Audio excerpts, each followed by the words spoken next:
Hello, everybody. Welcome to our Soulcast Media live event. If everybody can see me and hear me okay, give me a thumbs up on your end or write into the chat function that all the audio and everything is working fine. With tech, sometimes you just never know. And because we are broadcasting live, there are so many different variables that can happen. So if everybody can see me and can hear me okay, please give me a thumbs up on your end. I'm just kind of doing some behind the scenes work here, but it's so wonderful to see everybody. I am excited to get started. We have a very special event today, and I'm just making sure, hopefully, yeah, I think I see AV's good. Thank you, Mike. I see you here. All right, so we're here because we are continuing our celebration for smart, not loud, how to get noticed at work for all the right reasons. And if you're like, what is this that you're talking about? This is what I'm talking about. This book comes out in exactly 1 week. And we've put together a series of special live events here on LinkedIn. And it's just kind of our way of celebrating this book coming out worldwide. So if you haven't gotten the book yet, please do so you can get it soon after it publishes, which is next week. So I love seeing folks typing into the chat of where folks are dialing in from. And we have folks from all over the world. I know we have folks Canada, Singapore, Vietnam. Let's see, what do we have? Yeah, we have lots of wait, folks here in the States, Boston, Texas. Oh my goodness, this is amazing. So I want to say, first of all, thank you so much for carving out the time to join us, whether it's your morning, your afternoon, or your evening. It's around 6 o'clock here in the evening where I am, which is in California, but I know folks who are dialing in from Asia, it's your morning. So happy that you're starting your day with us. So, before we get started, I wanted to share a little bit about me. If this is the first time you're joining one of our events, we host these live events every other week or so. And the reason why this one is particularly special is because it is, of course, celebrating the book. And my name is Jessica Chen. I have a company called Soulcast Media, and we do all things communication. So, thinking about presentation skills, advocating for yourself, developing executive presence, that's what we specialize in. And we've been around for about 5, 6 years now. But prior to that, I used to be a former TV journalist here in the US. So I was reporting all over. And the reason why I wrote the book, Smart Not Loud, was because I wanted to help people who don't consider themselves the very aggressive type, the dominant type at work. And, for me, that's not really my style either. I consider more of myself, and, I call it quiet culture and loud culture, but I was very much raised in a quiet culture where I was taught more to just listen more than speak, to, not seek the spotlight or highlight myself. And I remember when I first started working, I felt a lot of that shock, that culture shock. That's what I call it actually in the book of wait a second, communicating, putting yourself out there. This is actually very important in order to unlock more opportunities. So, after working with folks here at Soulcast Media for many years and finally writing a book talking all about the communications tips, I'm so happy to say it's coming out soon and I cannot wait for you to get your hands on this. So, let's get started with today's event because we are talking about building a career brand. And the reason why this is a topic we're talking about today is because it's actually a chapter in this book. But not only that, my guest, who I'm very excited to invite up, was actually somebody I interviewed in this book. I considered Lung Nien Lee one of my friends in the sense where he's been on this live. Is it four? It might have been 4 times. We'll ask him to confirm that once he comes on. But he's a friend. He's been around, and he's, if you don't follow him on LinkedIn already, be sure to do that because he drops a lot of wisdom and golden nuggets because he has, in my opinion, ascended to one of the highest levels in his industry. So he works for Citi Private Bank. He's a chairman of the South Asia division. And I think he's been at that company for quite a long time. But I'm going to invite Lung up right now so we can see him and we can meet him. Hey, Lung, how's it going? Hi, Jessica. Good to see you. And I'm so happy to have you back. Okay, I know I did a quick intro of who you are, Lung, but Yeah, for the folks who are meeting you for the first time, do a quick intro. yeah. My name's Lung Nien Lee. Everybody calls me Lung. I'm based in Singapore. I've been with Citi for 34 years. I've worked around the world, London, New York, Malaysia, Singapore. I've done a lot of things in the bank. I used to be the CEO for Citibank Malaysia, and now I am chairman of the private bank for Asia South. So very happy to be here. What I love about having you on is because I feel like you provide so much insight, especially for folks who work in perhaps more of like the professional services, working in a corporate environment where there are some probably unique challenges. And you said you've been at your organization for quite a while, like over 30 years. That is a huge accomplishment, honestly, already. But I want to just get started with what we want to talk about today, which is career brand. And I think this is a topic, this is a topic I'm very passionate about because I think it's a very proactive way of doing work. Whereas many people they get hired for a position, maybe at a company like Citibank, right? And they just get hired and they do this role. But I feel like there's actually a lot of freedom in terms of how we take our career. So Long, how do you think about those terms like career brand? And how did you navigate your own ascension at this institution yourself? Sure. Um, well, I think it's exactly that, right? Brand. I think when you think of a brand, what do you think of? Do you think of quality? Do you think of how it's made? Um, what's its position in its industry? So, likewise, if you're working for a company, you've got to ask yourself, how do people see you, right? And what do people say about you? So, to me, I mean, I if I've been with Citi for a long time, right? 34 years, maybe longer than some of our audience here been around, right? And what do people say about me? What do people think about me when they hear, oh, this guy Long from Citibank? Um, I think when we talk about our own branding, what do people say? One, is this individual or like myself, is this person credible first? When Long speaks, do people listen? Does Long have the authority to say what he's saying? Um, and a lot of it has to do with your track record. All right. So when you want to build a brand, you got to have a good track record, right? If you look at all the major brands, there's always longevity. I think that's key. We've seen brands that come and go very quickly. That's not very good brand.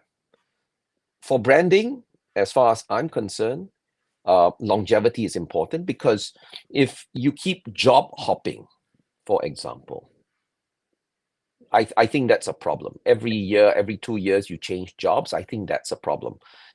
Oh, Jessica, she's with Soulcast. Oh, no, she's not. She's with this other company now. I'm like, oh, I thought she just moved in. So, you know, longevity, track record is important. Next is credibility. You know, are you good at your job? And it doesn't matter what job you're doing for your company, you need to be good at what you're doing. That gives you brand equity, right? So that when you go out there, people will recognize you. Oh, that's Jessica Chen. She's from Soulcast. She's a speaker. She knows what she's saying. We believe in what she's saying. She has good brand equity. I think that's very important. So no matter what we do in whatever company, you need to stick at your job. You need to do it well. You need to be able to stand out so that people recognize you. You need to have standing internally with your peers because in any company there will be somewhat a little bit of politics or a lot of politics. So internally you need to have good standing, and externally it's no point being really good in your company and nobody else knows about you, right? So it's important that when you're out there people recognize you. That's Long and he's from Citibank, right? So doing a good job, having longevity, taking accountability, One of the things about branding in a company is patience, I think, right? Because and that goes with longevity, right?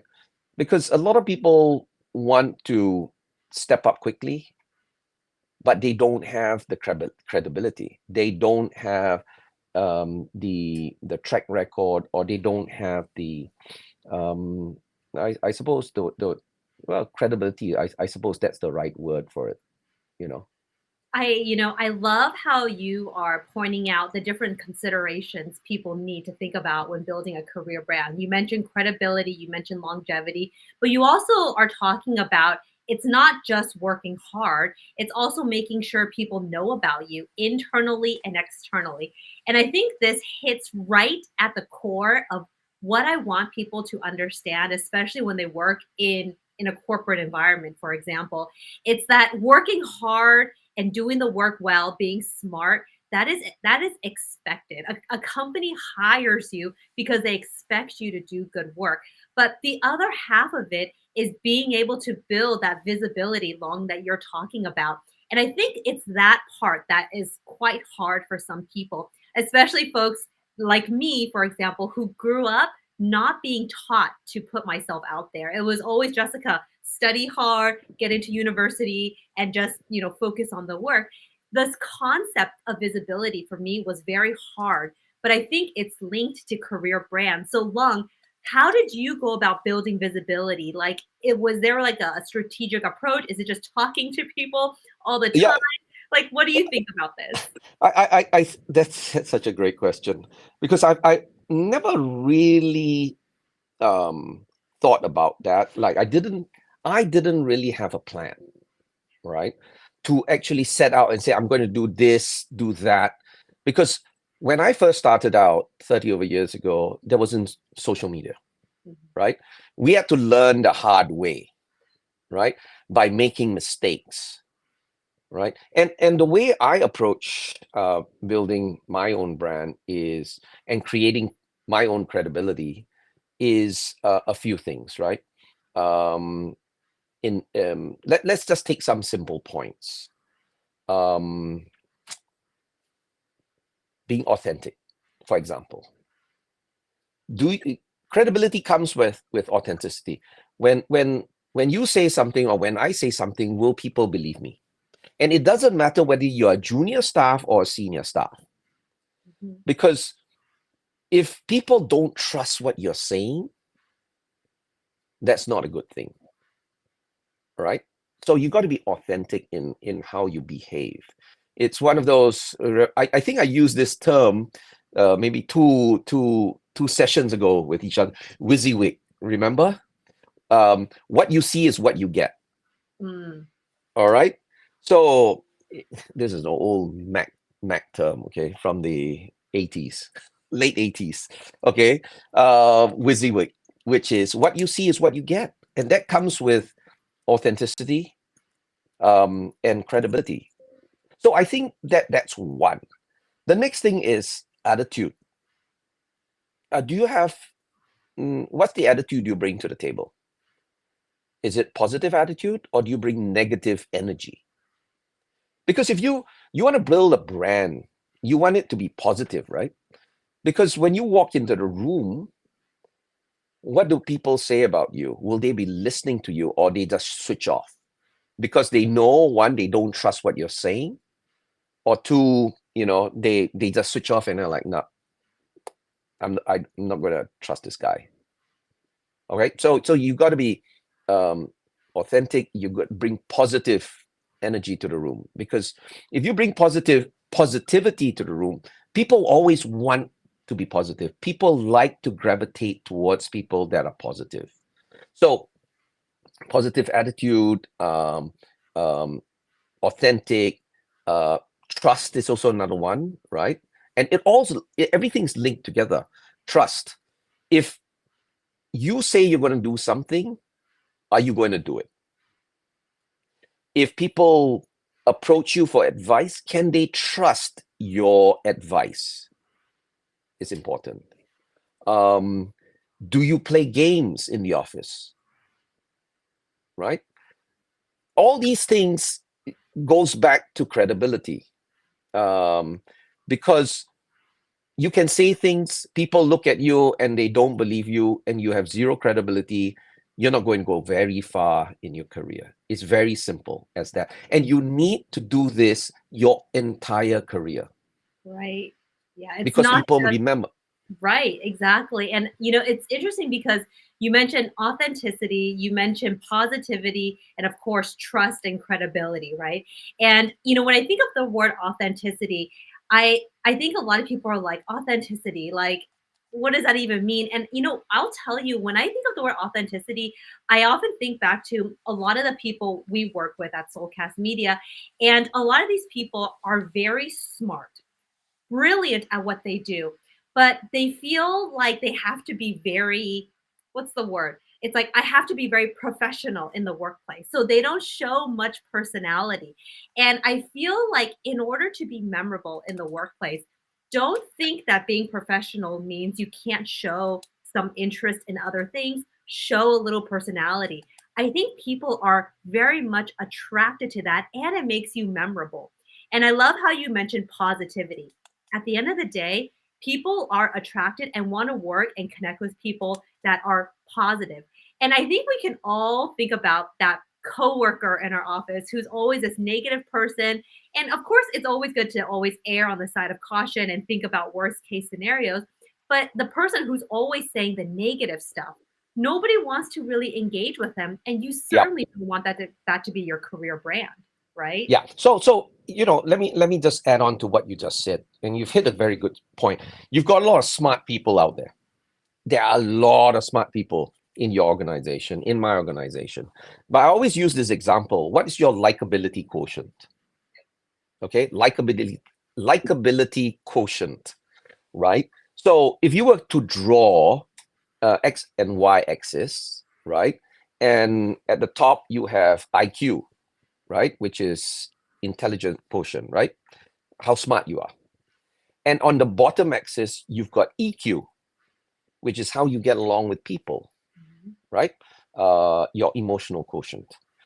So if you draw boxes around this, if you go at the bottom left hand corner, low IQ, low EQ, that's very easy, right? This guy's not very smart and he doesn't get along with people. Very easy. There's nothing to talk about this person. Then at the same time, you've got the superstar, right? Top right hand corner, super high IQ, super, super high EQ as well. Gets along with people, great team player. He will go very far. And then there's these people that are super smart, but do not get along with people, right? They are the top left hand corner of this quadrant, right? And everybody on this call is nodding their head. Yeah, they know a lot of people like that, right? They're very smart, don't get along with people, looking down at people. Obviously their brand equity is very different. However, there are those that are on the right hand side that are maybe, I wouldn't say low IQ, but average IQ, which is like myself, like many people out there, was average in school, but get along with people. Good, they've got good empathy, right? Always having time for people, always willing to help, Mhm. right?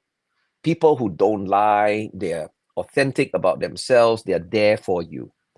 These are the people that go a very long way because people gravitate to them. Their brand is, you know what?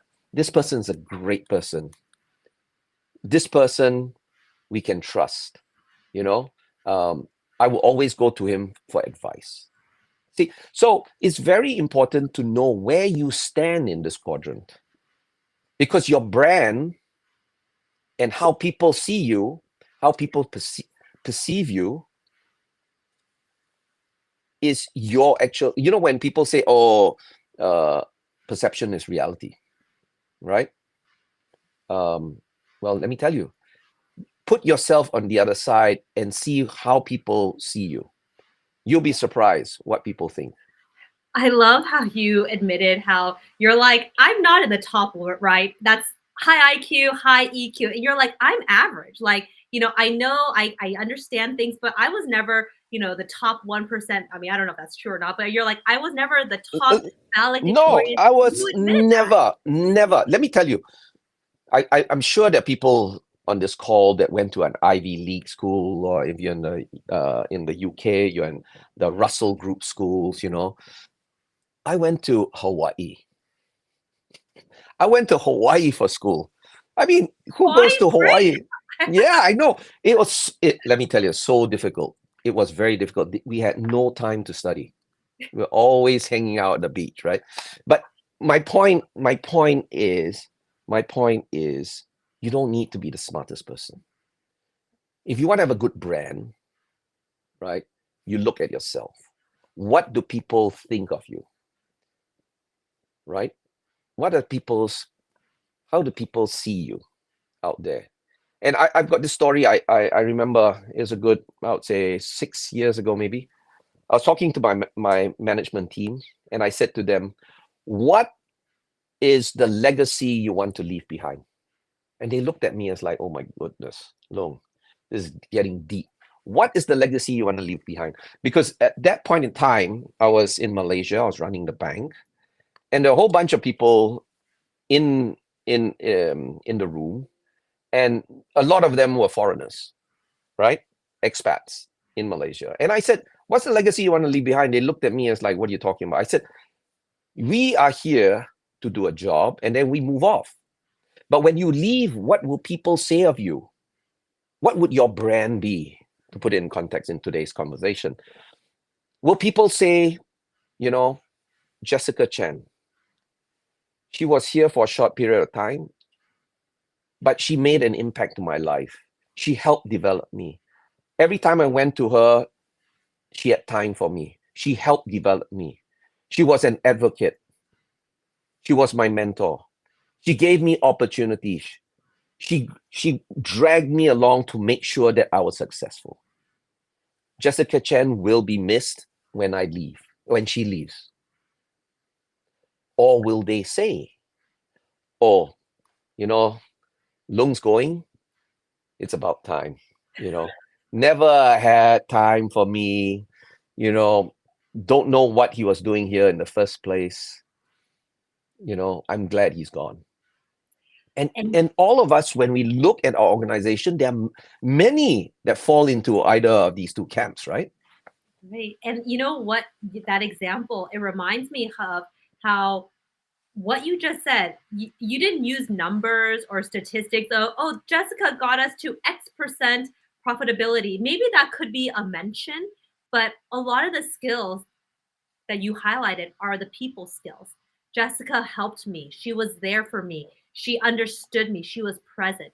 And I think when we're talking about the EQ and the IQ, right? A lot of us when we're in school and our parents are telling us you got to study hard, you got to, go to university. And if we are not the smartest one, we feel in some ways that we're failing. And I think for me, that's how I felt too, because I had a lot of the pressure from my Chinese parents, right? It's like you have to study hard. But I was like you, Long.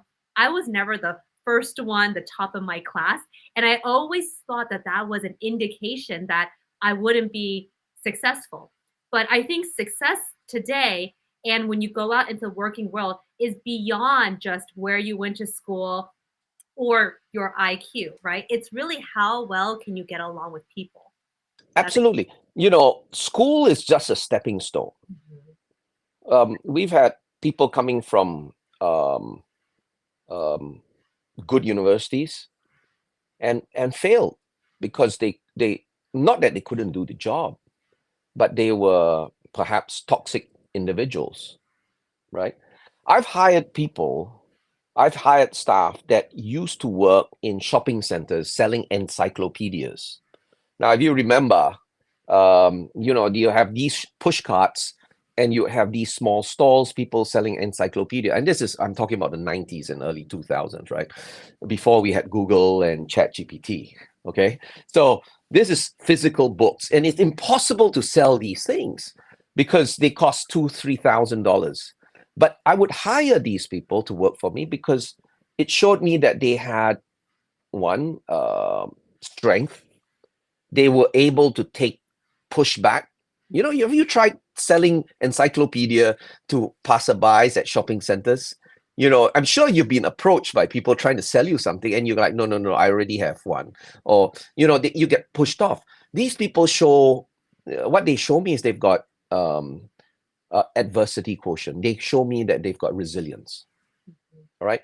And this to me is very, very important, because in our lives, we will get knocked down for whatever reason. Our bosses will scold us. You can take it two ways, right? You can sit back, go back and mope, or you can, think about it and go like, okay, maybe he was right. What can I do to change and up my game? Mhm. Right. So when I hire people, a lot of it's got nothing to do with what school you went to, because what school you went to and what degree you got just shows me that you've got the ability to absorb data, that you have the ability to study. But it doesn't show me that you can work with people, you can work in a team, because in our working environment, teamwork is key, Mhm. right? It's like a football team, a soccer team, right? Just one star player doesn't make that team. It's the whole team that works together to win. There's an interesting question that I want to get to where somebody's asking how a lot of attention goes to people who yes might have that high EQ. They're very charismatic, right? They get along with everybody. But what if that is not your strength, in the sense where it's the collaboration, the communications? If that's not something that you are very strong at, but you want to improve, how can you do that? And before I get your thoughts along, I'm going to share my own thoughts. The beauty of this is when we talk about communications, because that's what this book is. It's a communications book. It's a skill, meaning you can learn it. Unlike, the IQ, where a lot of times it's kind of it's the way you were born. EQ, communications, collaboration, understanding people, studying people, human nature. These are all things we can learn by even reading books, right? And I feel like for all of us, this is a muscle that can improve. And at the end of the day, it's just putting yourself out there and No, finding allies too. absolutely right. And that's it, right? I mean, EQ um, comes from practice, comes from reading, understanding people. It's not something that um, you need to be born with. Yeah. Yeah. I mean, and there's so many. I mean, there's your book. There are many books out there. There's YouTube videos that you can pick up simple skills, right? Let me give you a simple example. Good EQ means showing up on time. Simple like that. It's simple, right? You don't come to meetings if you want to improve your brand equity, your branding. Never come in consistently 5-10 minutes late for a meeting, right? You, there are two people, one that comes 5 minutes early and the one comes 5 minutes late, right? And there are 10 meetings. If it happens 10 times, Mhm. right? Who has the better brand, Yeah. right? So something simple like that, you can start today. You don't need, it's just showing up on time. It's just a simple thing, and you can read this, you can learn, and you can practice. One of the things that you talked about is communication skills. Mhm. One of the things that I help some of my staff is, how do you communicate better? And it's easy, especially when they have a presentation, right? They are like, oh, the bosses are going to be in the room. I'm not sure what to say. How am I going to say it? Well, I say, practice in front of a mirror and verbalize it. Speak out loud. Don't just keep it in your head, because people look at a presentation and they're thinking about it. Okay, I'm going to say this. I'm going to say it out loud. So It there's only simple tips Yeah, like that. Simple tips like that. That is, you can learn those things. right. You don't Exactly. need to go to university. You don't need to go to Harvard to learn that. Mhm. You know what I'm saying? So And it's talking about presentations, Long, you're completely right. When you narrate it in your head and how it comes out, when it feels completely different. You use words that you didn't even think you would use because you're saying it out loud, but you would never know unless you are actually practicing out loud. It's exactly the same advice. And that's why practice is so important, especially for high stakes presentations. So, No, Lung, go ahead. no, yes. Let me give you what I'm working on so that people understand. So my son is getting married in about 3 weeks' time, right? And all parents go out and give speeches, right? I am going to give the speech in Mandarin, and let me tell you, I do not speak Mandarin. So I've challenged myself to, I've got a tuition teacher, and what I've done is that we've worked out the script, and I practice. And let me tell you, if I don't reread that script, right, I forget. And I challenge myself, even at my age today, I challenge myself by doing something different so that I can improve. Right? And I'm coming out of my comfort zone. I don't speak Mandarin. I mean, I can fake it, right? But it's a wedding speech, right? In front of many people. And I'm gonna do it in Mandarin, you know? Just hope I don't crash and burn. But yeah. You can keep us posted on how that Yeah. goes. Maybe you can post it on LinkedIn after. No, no, no. So one of the questions that I want to transition to is, the essence of this book, and it goes with career brand. It's building visibility, and we talked about it briefly. And I think for a lot of people, it's not easy or intuitive for us to put ourselves out there and even talk about ourselves. A lot of people feel uncomfortable talking about themselves because maybe they were taught to be more modest, more humble, right? It's more of that mentality. In your perspective, Log, how can somebody go about putting themselves out there? Because I do think it requires us to be proactive about it. If we don't, this is what I always say to people. If we don't put ourselves out there and control the narrative of what people think of us, other people are going to control that story. So putting ourselves out there is very important. But people may also say, how do I do it without feeling awkward, or how do I do it in front of senior leaders where it might be intimidating? So if you have, like, perhaps people on your team who you're encouraging, communicate, put yourself out there. Don't just shy away behind the work. How do you advise people on this? Yeah. So, um, and I would allude to your book. All right. Of course, I had the opportunity to have a sneak peek. And it's Western culture, Eastern culture. Like you, I was brought up, you got to keep quiet. You children should be seen and not heard. You've heard that phrase before, and and it's not easy because society has taught many what they can do, should do, cannot do. Right? How I would do it as a leader is if someone comes and says, "Look, I need help in trying to stand out a bit more," then my role as a mentor or as a leader or as a trainer is to give them the opportunity to speak up. Now, you have to, firstly, it's got to be a self-actualization that you actually want to do it. True. All right. If the individual doesn't want to do it, that's fine. But if the person wants to do it, they have to put up their hand, understand what their shortfalls are, and then get help. Because what you don't want is, in a particular situation, just start talking for the sake of talking, because then your brand equity goes down, because people are saying, what are you talking about? Don't talk rubbish. This is not the appropriate time for you. A lot of it's timing and opportunity. So look for a mentor, look for your senior that says, look, I need help. And once, firstly, you need to recognize that you need help. Yeah. To find opportunity, right? And if you have got a good mentor, a good advocate, that person will be able to, give you that opportunity. Okay, like, okay, today, give this presentation. Of course, you might go, oh no, I don't know how to do it.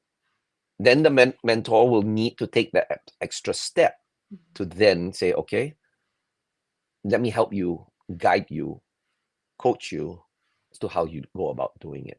Now, the worst thing that could happen is you say, I need to step up. And then you actually step up, but you step up in the wrong way. And people, and that could damage your reputation, damage your own branding, right? So it needs to be curated. The narrative, like you said, right, needs to be done correctly, and tactfully. Because if you've always been quiet and suddenly you start standing out, people are like, are you on drugs or what? What's wrong with you today? You know?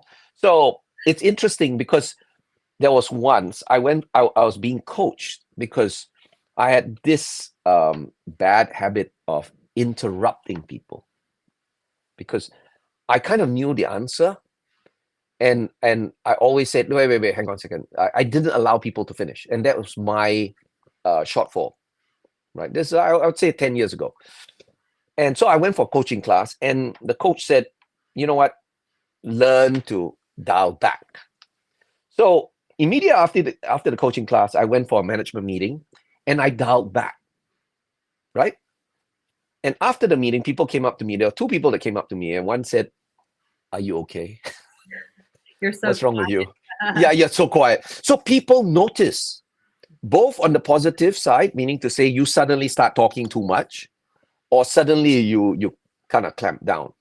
So people notice. So you need to find the right opportunity to start showcasing yourself.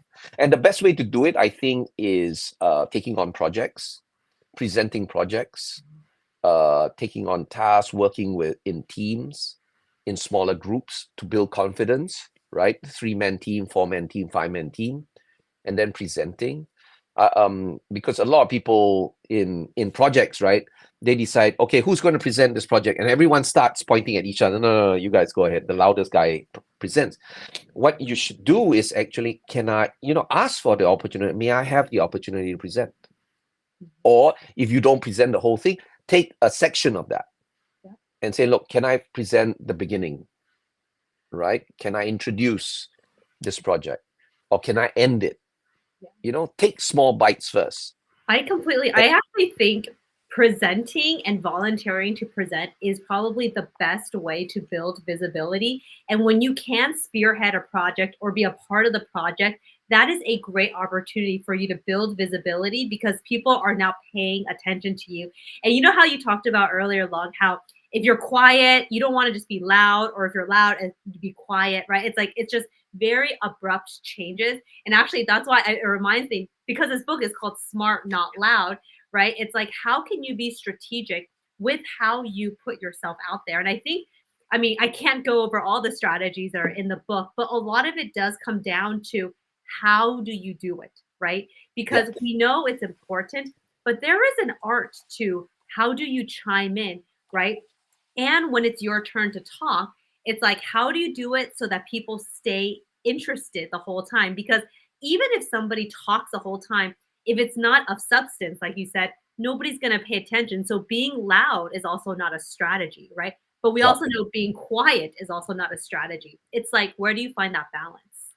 So that in an earlier comment you made about how do I present well in front of the bosses and all, I had this particular case, right? I was to mentor an individual in Hong Kong, and she came to me and says, "Look, Long, I've been told I need to speak up more, and I get nervous in front of my boss. I'm not good at presentations. These numbers, I'm not." I said, okay, this is what you should do. Why don't you practice on topics that you are familiar with? And they were like, what do you mean? I said, what are your hobbies? She said, I like to cook. Then I said, okay, as a homework, tomorrow, come present to me on how to cook your favorite dish. Start with topics that you are familiar with. Just get used to hearing your own voice. Get used to the idea of where you're going to put your hands, right, when you present. So she went home, came back on her favorite dish, which was a quiche, I believe, and she basically demonstrated how to do it. And I said, "You're very comfortable doing this." Yeah, yeah, because it's my favorite topic. I said, "Well, if you can do it like a cooking show, right? You can do it for anything else. Apply the same principles. That's all." Exactly. So I mean I can't believe we're gonna say this, but we're starting to wrap up and I've already had I mean, there's already so many golden nuggets, that's what I call it, of things that we talked about. We talked about career brand, why it's so important for us to take control.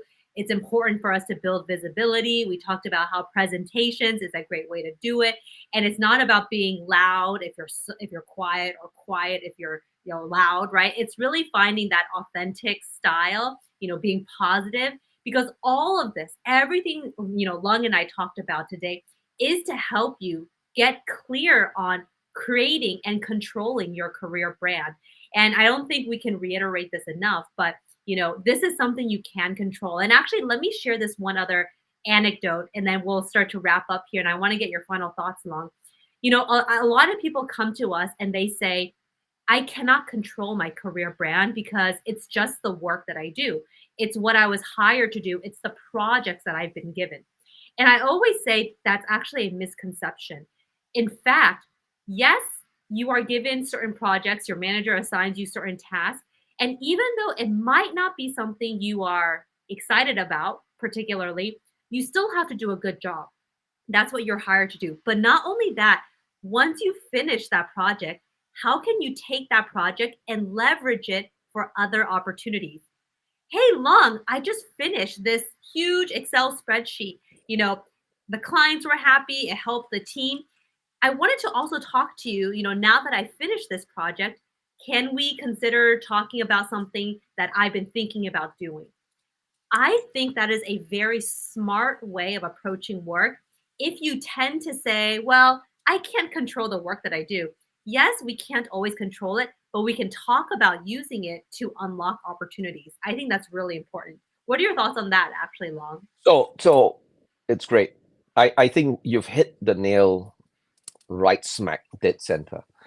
My son texted me yesterday and he said, and he's working in London, and he says, "Look, I'm doing my development plan and I need feedback. You as a manager, what do you want to see from a," so he's trying to cheat, right? He's trying to get from the manager's point of view, what they're looking for, and he's going to spin it. So my son's, pretty creative in that sense. So I said, I just gave him 2 points. Firstly, at your level, which is a junior level, show initiative. Mhm. And that goes with being positive, what we talked about earlier. When you show initiative, people, your managers will be like, wow, this guy is, stepping up, right? He's willing to do more. He's got great ideas. Show initiative, right? Don't just sit there and wait for the next project to come. Yeah. Go ask for it, right? And the next thing is be open to feedback, both positive and negative.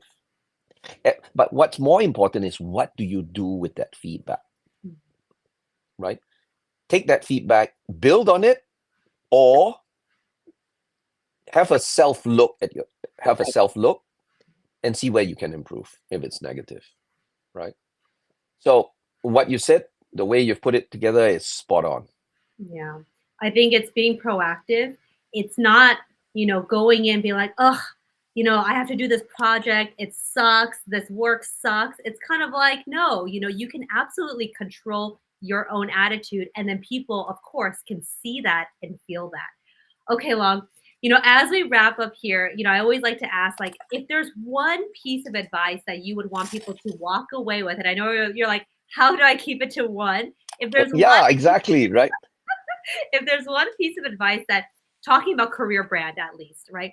If there's one thing that you would want to challenge or empower people to do today, tomorrow, next week when it comes to career brand, what would that be? Yeah, it's actually very simple. I've been using this. I've asked this question.